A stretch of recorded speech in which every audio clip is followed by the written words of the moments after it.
नमस्कार दोस्तों, आज के इस कार्यक्रम में मैं अनुवाद के क्षेत्र में पश्चिम बंगाल के योगदान के बारे में चर्चा करने जा रहा हूँ।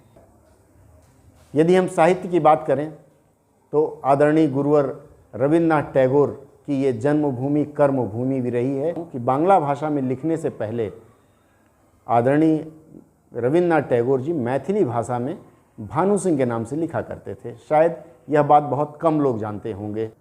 अगर देखते हैं हम तो पश्चिम बंगाल में सबसे पहले जूट उद्योग की स्थापना हुई और इस जूट उद्योग की जिस क्षेत्र में स्थापना हुई वह क्षेत्र शिल्पांचल के नाम से जाना गया।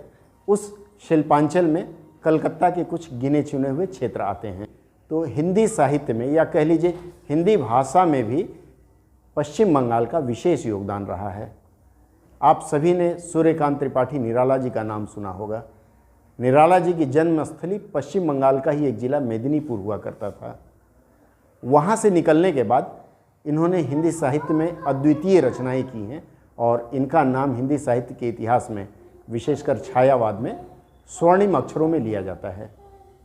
मित्रों, निराला जी ने पश्चिम बंगाल में आने के बाद से अनुवाद का काम प्रारंभ किया और आप सबको जानकर यह आश्चर्य होगा कि अनुवाद पे यदि किसी ने पश्चिम बंगाल में काम किया है तो वो पहले अनुवादक के रूप में हम निराला जी को मान सकते हैं। आप पश्चिम बंगाल ही नहीं पूरे भारत में कहीं भी चले जाइए, आपको हिंदी अनुवादक, हिंदी अधिकारी और अब धीरे धीरे प्रोफेसर्स भी हिंदी के इसी क्षेत्र के मिलने लगे हैं।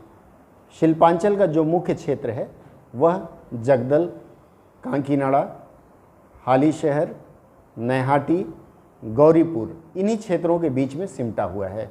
और आप कहीं भी जाएंगे तो लोग यही कहेंगे नैहाटी के लोग अधिकांश अनुवादक होते हैं। तो यहाँ का बच्चा वह तय कर लेता है कि मुझे हिंदी अनुवादक या हिंदी अधिकारी बनना है और इस लक्ष्य के साथ वह उसी क्रम में अध्ययन करता है, कॉलेज में एडमिशन लेता है, दाखिला लेता है और फिर वह आगे चल कर के अपने जीवन का लक्ष्य अनुवादक और हिंदी अधिकारी बना लेता है। यही कारण है शायद कि इस क्षेत्र से मैंने देखा लगभग 550 लोग हैं जो पिछले एक दशक में अर्थात सिर्फ 10 वर्षों में हिंदी अनुवादक और हिंदी अधिकारी के पद पर पूरे भारत में कार्य ग्रहण किए हैं। ऐसा शायद ही कहीं होगा कि इतने लोग एक साथ किसी नौकरी में गए हों। मित्रों, कहते हैं आवश्यकता ही आविष्कार की जननी है। ऐसा क्यों हुआ? ऐसी क्या बात आ गई कि यहाँ के लोग अचानक हिंदी की तरफ मुड़ गए? आइए इस संबंध में हम कुछ मित्रों से उनकी राय लेते हैं और फिर आगे की कहानी आपको बताते हैं। बहुत बहुत आभार विनय सर जी आपका, जिन्होंने मुझे अपनी अभिव्यक्ति के लिए यह मंच प्रदान किया है। मैं सीमा कुमारी कांचरापाड़ा की रहने वाली तथा हिंदी की एक विद्यार्थी हूँ। मुझे आज भी याद है, स्कूल के दिनों में मातृभाषा पर निबंध लिखने के लिए अक्सर एक पंक्ति दी जाती थी जो भारतेंदु हरिश्चंद्र की सुप्रसिद्ध पंक्तियों में से एक है। निज भाषा उन्नति है, सब उन्नति को मूल। कहीं न कहीं मातृभाषा के प्रति प्रेम और रुचि के बीज यहीं से अंकुरित होने शुरू हुए थे। यूं तो घर में भी हिंदी में ही वार्ता होती थी, परंतु मातृभाषा में अपने विचारों की अभिव्यक्ति की जो समझ समय के साथ विकसित होती चली गई वह अपने आप में व्यापक है। ठीक उसी बाल गीत की तरह जहाँ नन्ही चिड़िया कहती है, सबसे पहले मेरे घर का अंडे जैसा था आकार, तब मैं यही समझती थी बस इतना सा ही है संसार। आखिर जब मैं आसमान में उड़ी दूर तक पंख पसार, तभी समझ में मेरी आया बहुत बड़ा है यह संसार। हालांकि कॉलेज के दिनों में हिंदी विषय को लेकर पढ़ने के पीछे कोई खास वजह तो न थी। घर के बड़े जैसे निर्देश देते गए, मैं वैसे ही आगे बढ़ती गई। हाँ, कभी कभी हताशा भी जरूर होती थी, क्योंकि कुछ लोगों का ऐसा मानना था कि हिंदी का अपना भविष्य नहीं है। मैं तो अनजान थी ही, शायद वो लोग भी अनजान ही थे। हिंदी का अपना एक सशक्त भविष्य है। मेरे लिए तो हिंदी घनानंद के उस दोहे के समान है जहाँ वह कहते हैं, राव रे रूप की रीति अनूप, नयो नयो लागे ज्यों ज्यों निहारिये। हाँ, आज भी मैं हिंदी जितनी बार पढ़ती हूँ, मुझे उतनी ही बार अपनी बारीकियों और नएपन से यह अचंभित करती है। हिंदी अपने आप में एक पूरा संसार है और आप संसार के किसी भी कोने में चले जाएं, आपको अवश्य जगह मिलेगी। खासकर हमारा जो यह क्षेत्र विशेष है, यानी कि कल्याणी शिल्पांचल से लेकर नैहाटी जगत तक, आपको यह हिंदी का गढ़ प्रतीत होगा। हालांकि यह हिंदी का गढ़ ही है। यहाँ से प्रत्येक वर्ष हिंदी के विद्यार्थी सरकारी संस्थानों में नियुक्तियां पाते हैं, चाहे वह संघ लोक सेवा आयोग की परीक्षाओं में उत्तीर्ण होने और नियुक्ति होने की बात हो, या फिर संसद, मंत्रालय, न्यायालय, बैंक, स्कूल, कॉलेज। आपको हर एक जगह हिंदी के अधिकारी, राजभाषा अधिकारी, अनुवादक, शिक्षक, प्रशिक्षक हर जगह ही मिलेंगे। आप भारत के किसी भी कोने में चले जाएं, हर्ष की बात यह है कि आपको इस गढ़ विशेष के छात्र अवश्य ही मिलेंगे। तो मेरा यही मानना है कि हम अपने आने वाले भविष्य के लिए, या फिर ऐसा कह सकते हैं आने वाली पीढ़ी के लिए, उसके भविष्य को प्रशस्त करें और अपने इस गढ़ को और सशक्त बनाएं, ताकि वह उन लोगों के लिए प्रेरणा का स्रोत बन सके। हिंदी दिवस आने वाला है और इसका पखवाड़ा भी मनाया जाने वाला है। इस संदर्भ में मेरा कहना बिल्कुल तर्कसंगत होगा कि हिंदी केवल एक भाषा ही नहीं है, बल्कि भारतीय संस्कृति की आत्मा है तथा स्वयं को एवं अपने राष्ट्र को सुदृढ़ बनाने का तथा स्वाधीन बनाने का एक सशक्त माध्यम है। इसी के साथ मैं आप सभी से अलविदा लेती हूँ। धन्यवाद। भारत के कई राज्य, कई क्षेत्र ऐसे हैं जो अपने किसी न किसी विशेष पहचान को लेकर जाने जाते हैं। फिर चाहे वह राजस्थान का धनौरी गांव हो जो सैनिक गांव से प्रसिद्ध है, या भारतीय प्रशासनिक अधिकारी देने वाला उत्तर प्रदेश का गांव माधोपाटी, या फिर पश्चिम बंगाल का एक शहर नैहाटी, जो अब नैहाटी कहने से अनुवादक पट्टी की तस्वीर सामने लाती है। नमस्कार, मैं राजा साव राजभाषा अधिकारी हुगली अर्थात गंगा नदी के तट पर बसा नैहाटी एक ऐसा शहर जहां स्वतंत्रता संग्राम के समय जन जन के जुबां पर रम बस गई राष्ट्रीय गीत वंदे मातरम के रचयिता ऋषि बंकिम चंद्र जी ने जन्म लिया था। हिंदी साहित्य पढ़कर अनुवादक बनने की लालसा यहाँ के विद्यार्थियों में विद्यालय छोड़ने से ही बन जाती रही है। इसके नींव के रूप में या नैहाटी के प्रोफेसर हरप्रसाद शास्त्री जी का संदर्भ लें, जो 1886 से 1894 तक बांग्ला से संस्कृति में सहायक अनुवादक के तौर पर कार्यरत रहे, या फिर डॉक्टर सूर्यदेव शास्त्री का, जिन्होंने यहाँ के विद्यार्थियों को हिंदी साहित्य के क्षेत्र में विशेष स्कोप से परिचित करवाया, जिसके पद चिन्ह पर आज भी चलना तुलनात्मक रूप से सरल और आसान माना जाता है। और आगे चलकर यह एक परंपरा बन गया। इन सबसे अलग एक गहन बात है, और वह है जहाँ हिंदी साहित्य पढ़ने वालों की आर्थिक स्थिति, या यूँ कहें ये आर्थिक दृष्टि से कमजोर है। इनके लिए उच्च शिक्षा का सुलभ माध्यम हिंदी साहित्य रहना स्वाभाविक था। इसका ताल्लुक आप प्रेमचंद, नागार्जुन, फणीश्वरराव रेणु से लेकर सूर्यकांत त्रिपाठी निराला तक जोड़कर देख सकते हैं। ऐसे अनगिनत साहित्यकार हिंदी से भी आपको मिल ही जाएंगे। ये सभी आर्थिक दृष्टि से कमजोर थे, पर सामाजिक और साहित्यिक दृष्टि से उससे कहीं ज़्यादा सबल, और इसलिए आम जन के रोम रोम से वाकिफ थे। उनकी हर समस्या से लेकर समाधान तक से भली भांति अवगत थे, और हिंदी पढ़ने और पर पाठ्यक्रम में ये अवश्य रहते तो इससे प्रभावित होना जाहिर है। स्थानीय विद्यार्थियों के पास पढ़ाई के पश्चात इतना समय नहीं होता कि वे सीधे साहित्य से जुड़े रहें, क्योंकि इन पर पारिवारिक जिम्मेदारियां समय से भी तीव्र गति से बढ़ती जाती, और उससे भी तीव्र गति से परिवार की आंखों में टिमटिमाती इनकी नौकरी की आशा। ऐसे में साहित्य के क्षेत्र में अस्थायी नौकरी पाने में काफ़ी समय लग जाता। ऐसे में इस खुले आसमान में सर ढकने के लिए एक सहारा, या यूँ कहें एक उम्दा विकल्प है अनुवादक, क्योंकि नदी की धारा के साथ तैरने से मंजिल जल्दी और सुलभता से मिलती है। हिंदी सेवा के साथ साथ बेहतर तनख्वाह और दूसरी नौकरी की अपेक्षा सुलभता से नौकरी मिलने के आसार, यही है इस कहानी के आसार। जय हिंद, जय हिंदी। इन सब पर मैं बस दो पंक्ति ही कहना चाहूँगा कि भले क्यों ना लाख परेशानी है, गर मन में राजा एक ही रवानी है। भले क्यों ना लाख परेशानी है, गर मन में राजा एक ही रवानी है। भूल कर भविष्य बनानी है, हर हाल में यह करके दिखानी है, तो सफलता एक न एक दिन जरूर आनी है, तो सफलता एक न एक दिन जरूर आनी है। धन्यवाद। नमस्कार साथियों, मैं डॉक्टर विक्रम कुमार साव बैरकपुर शिल्पांचल के गौरीपुर क्षेत्र का रहने वाला हूँ। संप्रति मैं बैरकपुर राष्ट्रगुरु सूर्यनाथ कॉलेज में सहायक प्राध्यापक हिंदी विभाग के पद पर कार्यरत हूँ। मैंने कलकत्ता विश्वविद्यालय से हिंदी विषय में MA, MPhil और PhD की पढ़ाई पूरी की। हम सभी जानते हैं कि भारत जैसे बहुभाषा भाषी राष्ट्र में हिंदी भाषा का महत्वपूर्ण स्थान है। स्वतंत्रता पूर्व हिंदी भारत के सभी प्रांतों के लिए स्वाधीनता संग्राम की भाषा रही और स्वतंत्रता के बाद आज यह भारतीय संघ की भाषा है। पूरे भारतवर्ष को एक सूत्र में पिरोने के लिए इस भाषा ने अपना सहयोग दिया। भारत की भाषाई अस्मिता को हिंदी भाषा के बगैर सोचना संभव ही नहीं। मैं ये बताते हुए हर्ष महसूस कर रहा हूँ कि इस भाषा के पठन पाठन, अध्ययन अध्यापन, रोजगार, साहित्यिक गतिविधियों के प्रति एक व्यापक जागरूकता हमारे गौरीपुर अंचल के निवासियों में है।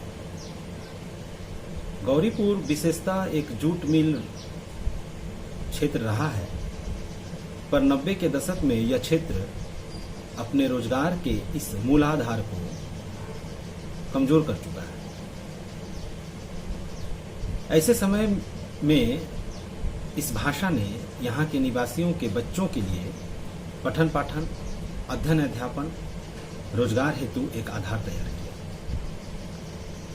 बांग्ला भाषी क्षेत्र होने, बिहार यूपी से यहाँ आकर बसने, उच्च शिक्षा का माध्यम अंग्रेजी होने और रोजगार का आधार समाप्त होने के कारण इस क्षेत्र के विद्यार्थियों के लिए उच्च शिक्षा तक पहुंचने का मार्ग हिंदी ने प्रशस्त किया। मैं भी उन्हीं विद्यार्थियों में से एक हूं, परंतु इस भाषा के प्रति रुझान उत्पन्न करने हेतु इस अंचल के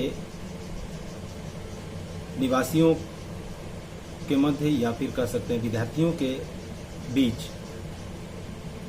हिंदी के प्रति रुझान उत्पन्न करने हेतु मैं एक नाम अवश्य लेना चाहूँगा और वह नाम है स्वर्गीय सूर्यदेव शास्त्री जी का, जिन्होंने इस अंचल में 80-90 के दशक में हिंदी भाषा के प्रदीप को प्रज्वलित किया। उनके प्रयास के कारण ही नैहटी विधानसभा का गौरीपुर अंचल अपने समय में और आज भी कांकीनाड़ा, काचड़ापाड़ा, जगद्दल, हाजीनगर, तेलनीपाड़ा, भद्रेश्वर, चापदानी, भाटपाड़ा, चुचुड़ा, बैंडेल, हुगली जैसे अंचलों का साहित्यिक गोष्ठियों और परिचर्चाओं का संधि स्थल रहा है और आज यह क्षेत्र हिंदी साहित्य जगत का मिनी कोलकाता के नाम से प्रसिद्ध है। 80-90 के दशक में चटकल इलाकों के साधारण वर्ग के युवा पीढ़ी में हिंदी पठन पाठन के प्रति रुचि जागृत करने, हिंदी अध्ययन करके रोजगार से जुड़ने और साहित्यिक सांस्कृतिक गतिविधियों से गहरे रूप में युवाओं को जोड़ने में शास्त्री जी की भूमिका सराहनीय है। उनके बारे में तो मैंने यहाँ तक सुना है कि वे सुबह सुबह विद्यार्थियों के घर तक पहुंच जाते थे। प्रेरणा स्रोतों के रूप में गोपाल प्रसाद जी, गोरखनाथ मिश्र जी और भोला प्रसाद सिंह जी का नाम लेना मैं नहीं भूलूंगा। एवं वर्तमान समय में गरिफा मैत्रा ग्रंथागार की अध्यक्षा डॉक्टर इंदु सिंह जी इस अंचल में प्रेरणा स्रोत के रूप में विद्यमान है। इन प्रेरणा स्रोतों की वजह से आज बैरकपुर शिल्पांचल का गौरीपुर क्षेत्र भारत के विभिन्न प्रांतों तक पहुंच गया है। हिंदी शिक्षक, अनुवादक, प्राध्यापक, हिंदी ऑफिसर, प्रोफेसर के पदों पर यहाँ के निवासी आज कार्यरत हैं और हिंदी भाषा के गौरव गरिमा को संपूर्ण भारत में स्थापित करने का कार्य कर रहे हैं। अपने इन्हीं भावोद्गारों के साथ कि यह क्षेत्र आगामी दिनों में भी या इस क्षेत्र के निवासी आगामी दिनों में भी इसी तरह से हिंदी की सेवा करते रहेंगे, मैं अपने वाणी को विराम देता हूँ। सभी को एक बार पुनः नमस्कार, धन्यवाद। अभी आप डॉक्टर विक्रम जी की बात सुन रहे थे। उन्होंने जो बताया आपको कि इस क्षेत्र के लोग हिंदी के प्रति आकर्षित हुए, आकर्षित ही नहीं हुए, वो हिंदी की तैयारियां करने लगे। कहा जाता है कि आवश्यकता ही आविष्कार की जननी है, और यह जो आवश्यकता उत्पन्न हुई वह कैसे हुई, इसकी पृष्ठभूमि में अगर हम जाएं तो हम देखेंगे कि यहाँ गौरीपुर क्षेत्र में एक बहुत बड़ी जूट मिल हुआ करती थी। गौरीपुर जूट मिल के नाम से प्रसिद्ध है। अचानक वह मिल बंद हो गई। उस समय तक यहाँ के जो भी लोग थे वो उस मिल पर निर्भर रहते थे, और उन दिनों जूट मिल में अच्छी खासी तनख्वाह भी मिल जाया करती थी। एक मजदूर भी बहुत अच्छा खासा कमा लेता था। ऐसी स्थिति में कोई भी सरकारी नौकरी की तरफ नहीं बढ़ता था। जूट मिल के अचानक बंद हो जाने से वहाँ के युवाओं में उदासी तो छाई, लेकिन उन्होंने जोश में भर के और अन्य सरकारी नौकरियों की तैयारी शुरू की। इस सरकारी नौकरी के तैयारियों के क्रम में सबसे पहला जो नाम उनके जुबान पर आया वह था स्कूल सर्विस कमीशन, और उस कमीशन की परीक्षा में यदि कोई सफल होता है तो उन्हें सरकारी स्कूलों में नौकरी मिल जाती है। लोग उसकी तैयारियां करने लगे, और धीरे धीरे बच्चे या फिर कह लीजिए युवा यहाँ स्कूलों में नौकरी करने लगे, पाने लगे। फिर अचानक वह दौर आया जब स्कूल सर्विस कमीशन की परीक्षा भी हर वर्ष न होकर के 2-3 साल के बाद होने लगी।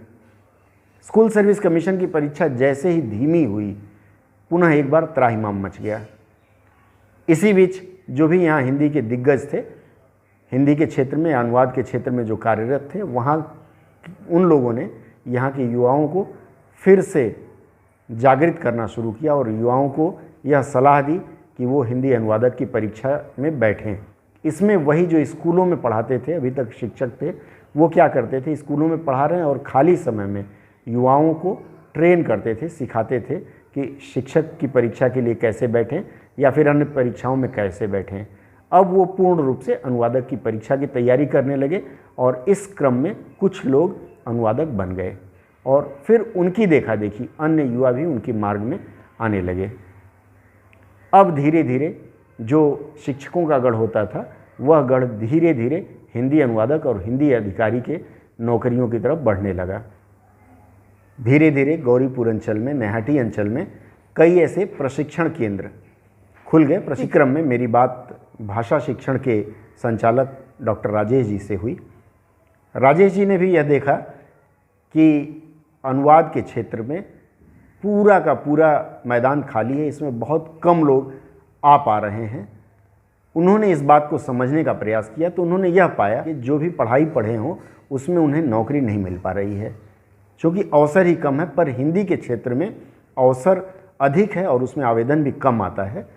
उन्होंने फिर युवाओं को प्रशिक्षण देना प्रारंभ किया।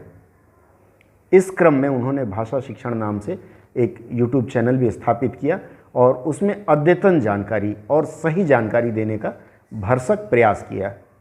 उनका प्रयास अब भी बदस्तूर जारी है, और उनके इस प्रयास का फल है कि इस क्षेत्र से पुनः अधिकाधिक मात्रा में युवा अनुवादक और हिंदी अधिकारी के पदों पर स्थापित होना प्रारंभ कर दिए हैं। उन्होंने जो रणनीति बनाई है कि जो भी युवा उन्हें फ़ोन करता है वो उसे बताते हैं, और उन्होंने बातचीत के दौरान हमें बताया कि यदि कोई भी युवा 10वीं पास करते ही लक्ष्य निर्धारित कर ले, जो भी उसे पढ़ना हो पढ़े, लेकिन साथ में वह यह भी तय कर ले कि यदि मैं ग्रेजुएशन कर रहा हूँ तो उसमें हिंदी और अंग्रेजी एक विषय के रूप में रहे। भले ही बीकॉम कर रहे हैं, बीएससी कर रहे हैं, किसी भी तरह से हिंदी अथवा अंग्रेजी दोनों में से एक भी अगर लेकर के पढ़ते हैं तो भविष्य में अगर किसी भी क्षेत्र में नौकरी ना मिले तो उनके पास एक अवसर होता है, एमए हिंदी से कर लें और post graduate diploma in translation कर लें।